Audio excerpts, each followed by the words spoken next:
I watch how others react to me to understand which of my behaviors are effective and which are not. Ano naman yung social awareness? Ayan.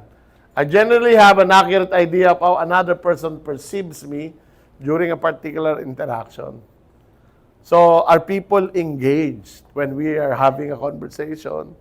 Do I agree? Do I know if they agree with me? Do I know if they don't agree with me? Importante yan, nasa sales kayo. I can engage in an interaction with another and I pretty well size up the person's mood based on non-verbal signal. So, nararamdaman mo kung ano nararamdaman. O naiintindihan mo kung ano nararamdaman ng isang tao. I can show empathy and match my feelings with those of another person in an interaction. So, when a customer is upset, naiintindihan mo kung bakit siya upset at na-upset ka rin para sa kanya. No?